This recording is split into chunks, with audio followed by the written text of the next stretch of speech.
গেছিবার 6 জন পালাইছি, শুনে একজন আর একটা কাজ নিয়ে বাড়ি দিয়েছে পর আর 5 জন দৌড়ে গেছে, কয়ে চোর যায়।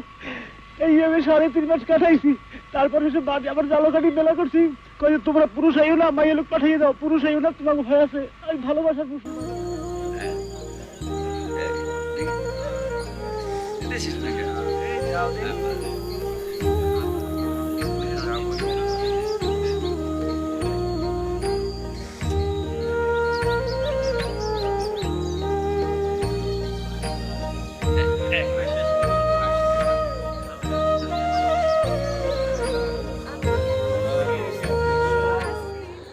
প্রণাম বন্ধুরা,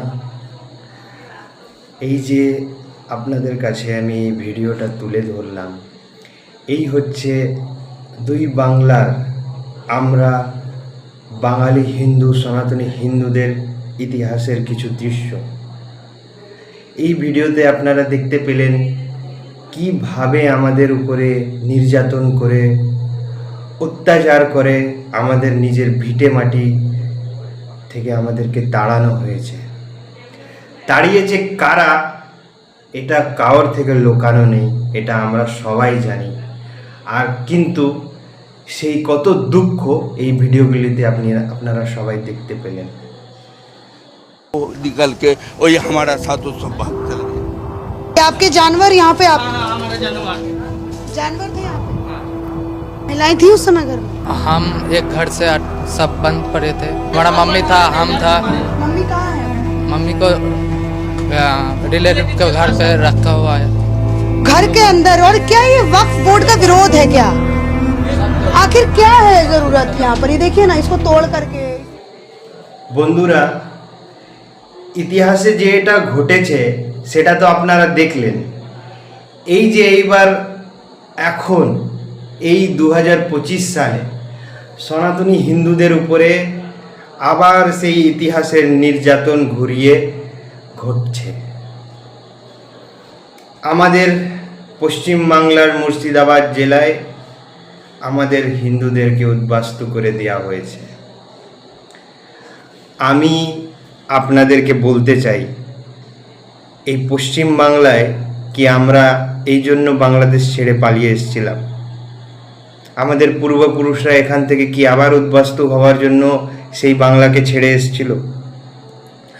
দেখুন এই কিছুদিন আগের ঘটনাগুলি। এটা দেখে কি ভাবছো কোনো কালী পুজো বা সরস্বতী পুজোতে পাড়ার প্যান্ডেলে খিচুড়ি খাওয়াচ্ছে? না, এটা মুর্শিদাবাদের এই সমস্ত হিন্দুদের ঘর বাড়ি জ্বালিয়ে এদের তেড়ে দেওয়া হয়েছে।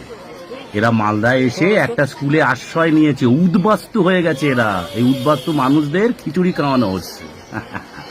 হে হিন্দু, তুমি বাংলাদেশ ছেড়ে পালিয়ে এসছো, তুমি পাকিস্তান ছেড়ে পালিয়ে এসছো, তুমি আফগানিস্তান ছেড়ে পালিয়ে এসছো, এবার তুমি আমাদের পশ্চিমবঙ্গের মুর্শিদাবাদ ছেড়ে পালাতে হয়েছে। আর কত পালাবে?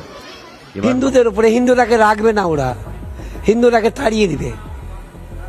হিন্দুরাকে বলছে আর রাখবো না, এখন ওরা রাজ করবে। হঠাৎ কিছু মানে একাদশ লোক ধরেন আমাদের বাড়ির উপরে মানে চড়া হয় একবারে, জানলাম মানে ইট পাথর যা আছে আর লাতের লাত আপনার শাবল দিয়ে আর এই দিয়ে, মানে আমরা যখন প্রাণ বাঁচাতে তখন মানে কি করব মানে কোনো ভেবে পাচ্ছি না। যে কোনো রকমের একটা রুমে সবাই মিলে মোটামুটি আমাদের কাকা জেঠু টেটু সবাই ছিল।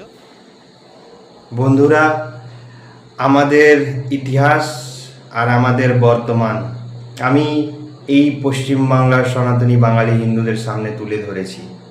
কিছু দৃশ্য দিয়ে আপনারা বুঝতে পারছেন কি আমাদের ইতিহাস এবং আমাদের বর্তমানে আমাদের পরিস্থিতি কি, আর কারা কারা দায়ী এইসবের জন্য, কারা আমাদের উপরে আক্রমণ করেছে এত সাল ধরে, কেন আমরা উদ্বাস্তু হয়েছি, কেন আমাদের মা বোনেদের উপরে হাত তোলা হয়েছে, কেন আমাদের ঘর লুণ্ঠন করেছে, আর কারা করেছে এইসব কারোর থেকে লুকানো নেই।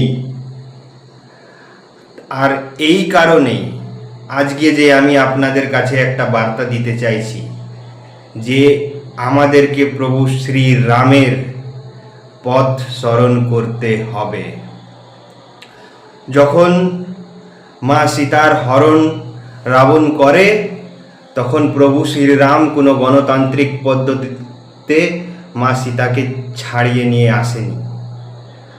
আমরা জানি প্রভু শ্রীরাম যুদ্ধর ঘোষণা করেছিলেন। আমাদের পরিস্থিতি যা আর আমাদের ধর্মকে বাঁচানোর জন্য যা করণীয় সেটা হচ্ছে ধর্মযুদ্ধ। যুদ্ধ হবে আমাদের মুক্তির জন্য, যুদ্ধ হবে আমাদের ধর্মের রক্ষার জন্য। এই আহ্বান আমি পশ্চিম বাংলার এবং বাংলাদেশের প্রত্যেকটা সনাতনী ভাইকে করছি। জয় শ্রীরাম।